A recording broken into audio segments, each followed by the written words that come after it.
हनुमान जी। हाँ जी। हनुमान जी। हाँ जी। हनुमान जी, जय Hanuman. Hello my lovely people out there, welcome back to my channel. And हम फिर से आपके सामने आ गए हैं एक और इंटरेस्टिंग कंटेंट के साथ। एंड थोड़ा वांटेड कंटेंट भी था ये। मेरे एक दो सब्सक्राइबर्स ने मुझे रिकमेंड किया था कि do a video on the books, कि आप कैंच के लिए कौन सी बुक्स यूज़ करते हो। तो हियर आई एम। जो कैंच के लिए मैंने बुक खरीदी थी, मैं वो भी आपके साथ शेयर करूंगी। और उससे पहले I would like to mention few things about the books. जैसे कि ये होता है कि मतलब हमारे दिमाग में एक क्वेश्चन रहता है कि क्यों हमको इतना, एक तो अर्ली एज में बच्चे के साथ बुक्स इंट्रोड्यूस करना ज़रूरी है, क्योंकि एनीवेज लाइफ लॉन्ग उन्होंने बुक्स ही पढ़नी है। दूसरी चीज़ ये होती है कि राइट वे क्या होता है, कैसे हमको बुक्स करेक्ट चूज़ करनी चाहिए, एंड क्या करेक्ट मेथड हो सकता है बच्चे को बुक्स से मिलाने का या उनके साथ बुक्स इंट्रोड्यूस करने का टू आर टॉडलर्स और टू आर यंग बेबीज। तो वहां से स्टार्ट करते हैं। First I clarify the point कि like what are the benefits of this early introduction to books to toddlers. जैसे ये होता है कि हम लोग सोचते हैं कि बच्चे को, मतलब मेरा मानना ये है कि कोई राइट या रॉन्ग एज नहीं होती बच्चे को बुक्स से मिलाने की या बुक्स से इंट्रोड्यूस करने की, क्योंकि सभी मदर्स को मालूम ही होगा कि ये रिसर्च में प्रूवन भी है कि बेबीज जो मदर के ओम में होते हैं, यूट्रस में होते हैं, तब से ही वो मदर की वॉइस के साथ रेजोनेट कर पाते हैं, सुन पाते हैं। तो वहां से आप बुक्स बच्चे को रीड करना शुरू कर सकते हैं। मतलब आप स्टोरी बुक्स रीड कीजिए, वर्ड्स, राइम्स, सॉन्ग्स सुनाइए, बोलिए, गाइए, तो बच्चा वहां से ही आपकी वॉइस से रेजोनेट करना शुरू कर देता है। बाकी मैंने ऐसा कुछ नहीं किया था। मैंने स्टार्ट किया था जब क्यांश 3 मंथ्स का हो गया था। 3 मंथ्स के टाइम पे मैंने उसके लिए फर्स्ट कॉन्ट्रास्ट बुक परचेज की थी। तो मैंने क्यांश को बुक से इंट्रोड्यूस कराया था at the age of 3 months. तो स्टार्टिंग में क्या होता है, बच्चे का विजन उतना डेवलप हो नहीं पाता है, तो इसलिए हमको मतलब कॉन्ट्रास्ट बुक्स और बोर्ड बुक्स की तरफ जाना पड़ता है। तो बेनिफिट्स ये होते हैं कि जैसे हम बच्चे को अगर जितना जल्दी इंट्रोड्यूस करवाएंगे बुक्स से, तो क्या होता है, एक पॉजिटिव इंटरेक्शन डेवलप हो जाता है विद रीडिंग, विद बुक्स। तो बाद में भी क्या होता है, बच्चे का अगर वो एक पॉजिटिव इंटरेक्शन है, वो उस लर्निंग एक्टिविटी को, रीडिंग एक्टिविटी को एंजॉय कर रहा है, तो उसको एज अ बर्डन कभी नहीं लगेगी फॉर लाइफ लॉन्ग। जब वो यंग भी हो जाएंगे, बड़े हो जाएंगे, then they will keep on like seeking motivational material, they will keep on seeking literature material for themselves. तो ये एक बहुत अच्छा बेनिफिट मुझे लगा। दूसरा ये होता है कि इस एज में हम, बच्चे का brain is like a sponge, एक हंग्री ब्रेन होता है, hungry for information. 0 to 2 years और 3 years तक 90% ब्रेन बच्चे का डेवलप होता है, वी ऑल नो दिस। तो उस समय हम बच्चे को जितना ज्यादा वर्ड से इंट्रोड्यूस करवा देंगे, उतना ज्यादा उसका वोकैबुलरी एनहांस हो जाएगा। दूसरा, कॉग्निटिव डेवलपमेंट बहुत अच्छा होता है। एंड स्टोरीज जब हम नरेट करते हैं तो बच्चा अपना भी मतलब पुट देने की कोशिश करता है, अपना भी कुछ बताने की कोशिश करता है, एड ऑन करने की कोशिश करते हैं, तो उससे भी एक अच्छा मतलब होता है, क्योंकि सोशल स्किल्स एनहांस होती हैं। तीसरा बेनिफिट, मतलब मुझे एक और बेनिफिट ये लगा था कि एक अच्छा पेरेंट और चाइल्ड बॉन्ड एक डेवलप हो जाता है, क्योंकि हम उसको जब बच्चे के रूटीन में डेवलप कर देंगे, तो बच्चा खुद ही बुक्स लेके आता है कि mama read the story for me, ये वो। तो ये विद टाइम ये सब चीज़ें होती हैं। तो ये था बेनिफिट का पार्ट कि कैसे मुझे बेनिफिशियल रहा, या क्या कैसे सब मॉम्स के लिए ये बेनिफिशियल एक्टिविटी हो सकती है। एंड दूसरी चीज, when we come to like कि कौन सी बुक्स हमें सेलेक्ट करनी चाहिए या कैसे हम बच्चे को इंट्रोड्यूस करें, तो पहली चीज हमको एज अ पेरेंट ही माइंड में होनी चाहिए कि हमें इस एक्टिविटी को फोर्स नहीं करना है बच्चों पे। क्योंकि अगर हम स्टार्टिंग में देखें तो if few minutes at a time is okay, क्योंकि बच्चों को एक जगह बैठाना, यंग चिल्ड्रन को, is itself is a task. बच्चा अगर 5 मिनट बैठ के उस बुक को फ्लिप भी कर रहा है सिर्फ, या कोई पिक्चर है उसको देख रहा है, अब से कुछ रिलेट कर पा रहा है, कुछ वर्ड्स को बोल पा रहा है, तो वो भी सफिशिएंट है स्टार्टिंग के 2 years तक, 0 to 2 year की एज में।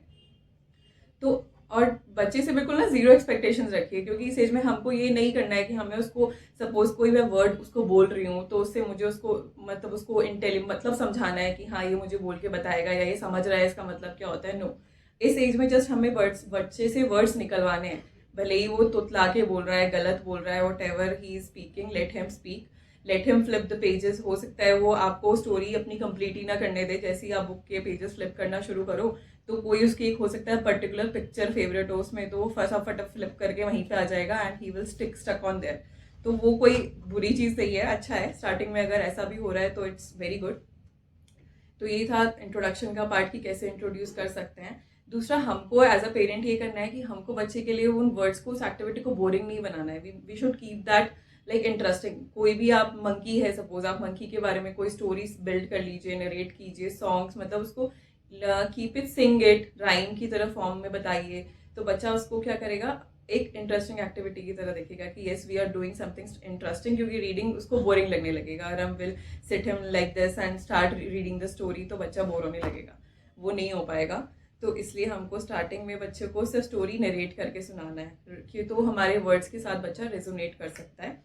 तो ये था बच्चे का पार्ट कि कैसे हम इंट्रोड्यूस करें। और देखिए कोई भी राइट या रॉन्ग एज नहीं होती है। अगर किसके जैसे कुछ पेरेंट्स होते हैं कि नहीं हमने तो अभी तक इंट्रोड्यूस ही नहीं किया तो are we late, no you are not late at all.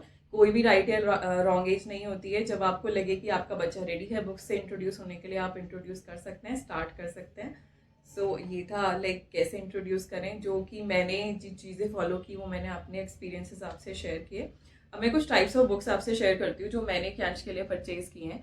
Like पहले जो स्टार्टिंग की एज में होता है, as I mention previously also, कि बच्चे का विजन उतना डेवलप हो नहीं पाता है, उसको सिर्फ कंट्रास्ट कलर्स ही दिखते हैं। तो स्टार्टिंग में मैंने ये बोर्ड बुक्स परचेज की थी। तो इसमें कुछ नहीं है, जस्ट पिक्चर्स हैं, very bold and contrast pictures. तो बच्चा इजीली इनको बस क्यांश को, जिससे मैं टमी टाइम जब देती थी तो बच्चे क्यांश को, तो मैं उसके आगे जैसे इसको ऐसे प्लेस कर देती थी तो वो घंटों उसको देखते रहता था बस, और कुछ कुछ बैबलिंग अपनी आवाज़ में अपनी भाषा में करते रहेगा। तो ये 2 बुक्स मैंने परचेज की थी। एक ये वाली है, इसमें भी एक अच्छी सी स्टोरी है, जैसे माउस है, कैट है, कुछ कैरेक्टर्स बने हुए हैं इसमें, तो इससे ही बच्चा रेजोनेट कर सकता है। Like who is barking, spinning puppies, भाव भाव भाव। तो इस तरीके की साउंड आप निकाल के दिखा सकते हैं बच्चों को, फनी लगता है। तो ये एक टाइप की बुक्स थी, बोर्ड बुक्स।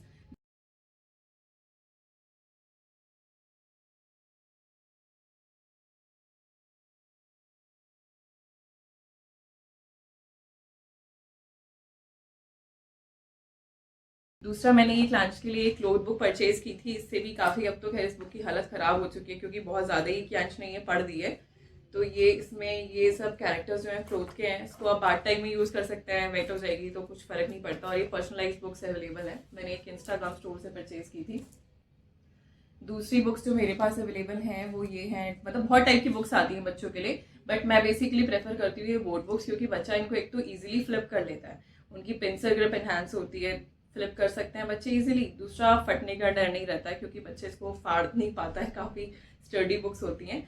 तो ये एक ये जंगल बुक के ऊपर है, लेकिन ये एक टाइप की मतलब push and pull type of flap book है। इसमें ऐसे करके ये फ्लैप्स अवेलेबल हैं, तो बच्चा इसको ऐसे करके खेल सकता है। इसमें क्या कैसे करता है एक्टिविटीज को, काफ़ी देर तक एंगेज रहता है इस बुक में, क्योंकि बहुत एंगेजिंग पिक्चर्स हैं, एंगेजिंग कलर्स इसमें अवेलेबल हैं।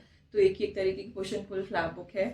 स्लाइड्स हैं इसमें अवेलेबल। एक ये टच एंड फील है, इसमें डिफरेंट डिफरेंट टेक्सचर्स अवेलेबल हैं। लाइक इसको बच्चा, अभी बच्चे को देखिए टेक्सचर से कुछ लेना देना नहीं है, he doesn't know what texture is, लेकिन बस ये सेंसरी बुक्स होती हैं जिसको एक मतलब दिखता है कि हाँ I am touching something very soft, तो आपको सॉफ्ट से उसको बता सकते हैं दिस इज समथिंग वैसी वेरी लेदरी। तो इस तरीके से आप रेजोनेट करके ये sparkly, very rough texture, sticky texture, इस तरीके से आप उसको एक्सप्लेन कर सकते हैं। He will enjoy. एक ये बुक परचेज मैंने की थी, ये भी बहुत फेवरेट बुक है कैंच की, where is baby's belly button. तो इसमें डिफरेंट डिफरेंट लाइक ये फ्लैप्स ऐसे करके होते हैं, इनको फ्लैप्स को लिफ्ट करना होता है, लेकिन ये है कि ये थोड़ा बच्चे को आपको मतलब फटने का डर है बिकॉज उतने स्टडी है नहीं। बाकी बुक इज़ वेरी गुड, ये भी आप इसको ट्राई कर सकते हैं, where is baby's belly button. बाकी ये बुक्स मैंने आपको एक वीडियो में शो की थी, ये कलरिंग एंड काउंटिंग बुक्स हैं 2। इसमें कलर्स हैं बहुत अच्छे अच्छे, मतलब वाइब्रेंट कलर्स हैं। ये काउंटिंग है, इसमें भी एक स्टोरी अवेलेबल है, स्टोरी सॉर्ट ऑफ। ये बुक्स हैं। दूसरा मैंने ये अल्फ़ाबेटिकल बोर्ड बुक्स परचेज की थी एंड सेट ऑफ 2 है, ये भी क्या अच्छे से पढ़ता है। ABCD अभी उतना ज़्यादा नहीं बोल पाता है, लेकिन ये है कि इसमें इतने ब्राइट और बड़े बिग पिक्चर्स हैं, वो अपने आप से इसको फ्लिप करता है और अपने आप बोलता भी है। तो ये सेट ऑफ बुक्स था जो मैंने कैंच के लिए परचेज किया था। Good. This. Akum. This. Good boy. Now this. Mango. This. Next. This. Lion. This. Oh. Where is baby's belly button? Button. Under her shirt. Kyansh का belly button कहाँ है? Belly button here. Where are baby's feet? Let's look. Let's search where are baby's feet. Behind the catty. Yay! Where are cat's feet? Here. तीसरी kind की book जो है, ये सबसे अच्छी जो मुझे अभी लग रही है, वन ऑफ माई फेवरेट, ये है माय फर्स्ट हनुमान चालीसा। इसमें हनुमान चालीसा बहुत ही इजी लैंग्वेज में इलस्ट्रेट की गई है। उसको मतलब जैसे जो उसकी लैंग्वेज है उसको इंग्लिश टू हिंदी ट्रांसलेट कर रखा है कि बच्चे को आप इजीली पढ़ के सुना सकते हैं। जैसे इसमें फॉर एग्जांपल ये है, जय हनुमान ज्ञान गुण सागर, जय कपीस तिहु लोक उजागर। तो इसमें victory to the lord of monkeys, कपीस का मीनिंग दे रखा है, you brighten up all the 3 words like उजागर, थिन, तिहु, लोक। इस तरीके से आप बच्चे को पढ़ा सकते हैं। बहुत अच्छा है। इनके आंसर्स में काफ़ी इंटरेस्ट भी शो कर रहा है भगवान जी हनुमान जी की बुक में। तो ये मेरे लिए भी एक एडिशन टू माय नॉलेज है, क्योंकि मुझे भी word to word meaning Hanuman Chalisa का नहीं पता है। तो yes, by this we come towards the end of this video, and if you give it a like, if you find this content useful. थोड़ा लंबा हो गया आज का video, but do bear with me. देखिएगा मेरा content, it will be useful to the moms, and yeah, that's all. Thank you so much for giving your precious time to our videos. Bye bye.